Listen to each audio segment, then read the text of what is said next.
talk about being Knicks followers, I guess, and so we feel it's our due diligence to kind of go around the league a little bit and look at some other teams, some other profiles. Yep. Especially since the Knicks are actually finally showing some relevance. Right. I want to focus on a team called the New Orleans Pelicans. And the reason why I bring this team up is because the Pelicans. Pelicans, yeah. Because the Knicks, and again, going to the Knicks, they're a 500 team. They're one of the best, the most valuable franchises, one of the biggest followings. But because they've been so irrelevant for many years, they don't get that many nationally televised games. Right. It's pretty limited. Maybe a couple with the Nets, and and I think the same thing this year. It's very limited, but I've noticed that one team that's gotten a lot of coverage is the New Orleans Pelicans. Sure. And Mason, we can understand why. Zion Williamson. But you got a lot of other talent on that team, and you had Steven Adams, Nickel Walker. You got Lonzo Ball, Eric Bledsoe, Brandon Ingram, J.J. Redick. Now a lot of those players came in from the Anthony Davis trade from a couple years ago, which you look at right now.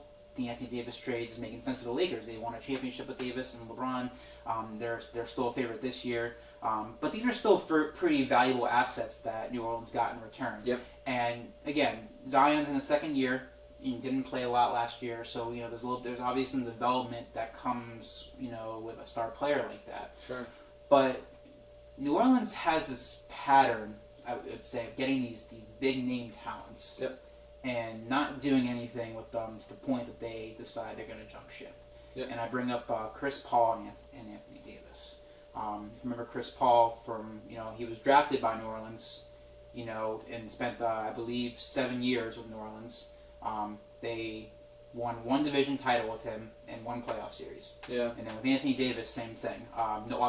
They didn't win a division title, but they did win one playoff series. And so, what I'm getting at, Dave, is the New Orleans Pelicans, you look at this team on paper, you look at this team with all the national coverage, and you would think to yourself, this is one of the top teams in the Western Conference or the NBA. Right.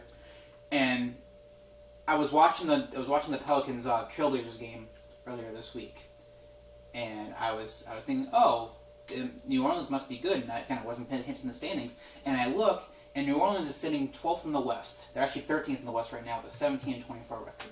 And I'm just thinking to myself, we talk about Knicks misfortune, just dropping the ball year after year after year. Why is New Orleans not getting the same rap that the Knicks are? Granted, they haven't been around as long, but you go back the last 20 years. You take New Orleans and you take the Knicks and you put them side by side in terms of their team success. You'll see pretty similar things. You'll see one division title. We'll see, I believe, 7 playoff appearances, but only 2 actual playoff series victories. Okay. So, I guess my question is, Dave, is when we see the Knicks starting to make a trajectory up, do we have a pulse on New Orleans' fate? Like, is what's happening with Zion Williamson going to be the same thing as Chris Paul and Anthony Davis, or is there a reason to finally believe that they have the pieces that if you give Zion a few years, maybe this team becomes relevant again?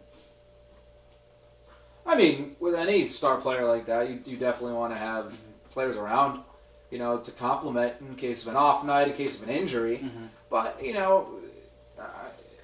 to say he's enough to carry them is, a little braggadocious. But, I believe firmly in the having people around you. And again, as a Jet fan, I'm tempted to give someone like Darnold another year with people around him. Mm-hmm. So in that same ideology, I would feel similar to Zion. I think that they're going to be destined for almost like a dynasty if they put people with Zion and truly give him, 2 to 3 other guys. Yeah. We Dave, that's the interesting thing, and this is the problem I think the NBA has had, and they don't want to call it a problem, but I think it is a problem. Is that there's big market teams and there's small market teams, 100%. And NBA to me has never been a fan of parity too much because it's all about getting the big markets, the big names. Yeah. And at least that's what the players have been trying to do. They want to be in the big markets, want to get the big money, and the NBA is kind of taken a hands-off approach with some very limited moments here. The exception would be Giannis actually staying in Milwaukee. Yeah. And Milwaukee, of course, is going to be a force reckoning with him because he's one of the top 5 players right now. and Milwaukee be in the conversation. But it does raise the question: is Milwaukee really a title contender? They've kind of said in the years they have been, as long as they have Giannis. But this year, right now in the East, it's Brooklyn Nets and the Philadelphia 76ers right now, the top two teams, because they have the stars. Yeah, for sure. And so you go back to New Orleans, we expect Zion with some development to become a big star. The question is... Become? Well, he already is, but he is just by the name itself and being a number one overall pick. And New Orleans. The thing about New Orleans is that they're very good at getting number one picks. They're not doing a very good job of keeping those number one picks and right. reaping some real rewards out of it. True. And so that's the question about New Orleans is, they clearly have the talent. They've acquired talent through the draft and through trades.